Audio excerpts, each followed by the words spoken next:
बैंकों के निजीकरण के खिलाफ 16 और 17 दिसंबर को झारखंड सहित देश भर के कॉमर्शियल बैंकों में ताला लटका हुआ नजर आएगा। United forum of bank unions के आह्वान पर 2 दिवसीय इस हड़ताल का व्यापक असर पड़ने की संभावना है। बैंक यूनियंस ने इसकी घोषणा करते हुए इसके लिए केंद्र सरकार को जिम्मेदार माना है। हड़ताल पर जाने से पहले बुधवार को मीडिया कर्मियों को संबोधित करते हुए United forum of bank unions के संयुक्त संयोजक ML सिंह ने कहा कि केंद्र सरकार शीतकालीन सत्र में बैंकिंग अधिनियम 1970 और 1980 को संशोधित कर बैंकों का निजी करने का प्रयास कर रही है, जिसके विरोध में देश भर के बैंक कर्मी आंदोलनरत हैं।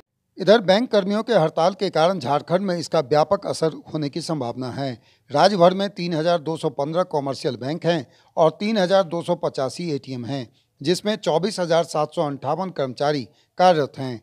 2 दिवसीय इस हड़ताल के कारण करीब 6,000 करोड़ का बैंकिंग कारोबार प्रभावित होने की संभावना है। बैंकों में ताले लटके रहेंगे और बैंकिंग कारोबार पूरी तरह बंद होने की झारखंड में दावा हमारा की जा रही है। 3,852 ब्रांचेज है। ये ब्रांचेज में सारे ब्रांचेज रूरल हो चाहे सेमी अर्बन हो अर्बन हो, सारे ब्रांच में ताला लगे रहेंगे। टोटल इम्प्लाई यूनाइटेड फोरम के तहत आते हैं और सभी टॉप टू बटन हम लोग बंद करेंगे और बंद करके रखेंगे। इसमें जो असर पड़ेगा, जो मैं बता दूं कि जैसे हमारे साथी ने बताया कि हम लोग टोटल इम्प्लाई 24,982 इम्प्लाई हैं, जो ऑफिसर और एवार्ड स्टाफ, ये सब कोई हम लोग स्ट्राइक पर रहेंगे। जिसमें मेरा ATM है 3,285।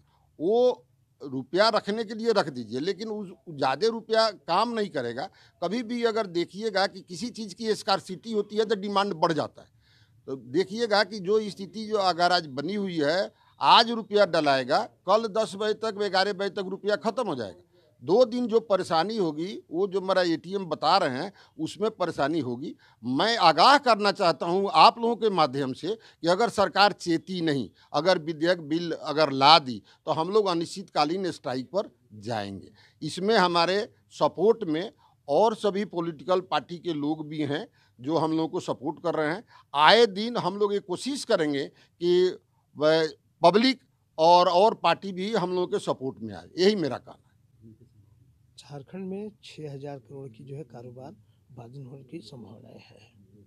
हमें ये नहीं है कि हमें शौक नहीं हो कि कारोबार को हम प्रभावित करें, लेकिन मात्र झारखंड ही नहीं पूरे हिंदुस्तान में जो भी कारोबार बाधित हो रहा है उसके लिए भारत की सरकार दोषी है, उसके लिए हमारा वित्त मंत्रालय दोषी है।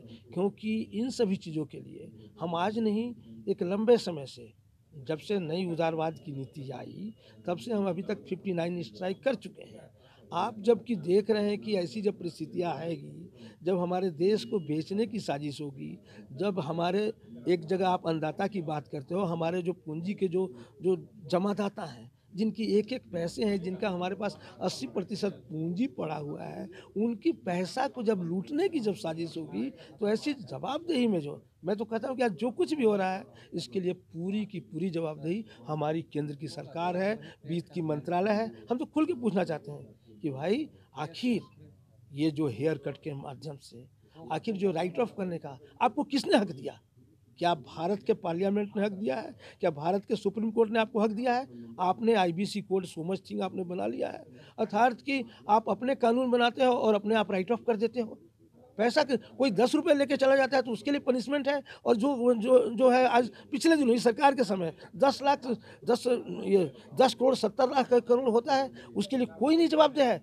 ऐसी सरकार को ही पहले पनिशमेंट करना चाहिए, और कुछ नहीं कर सकते।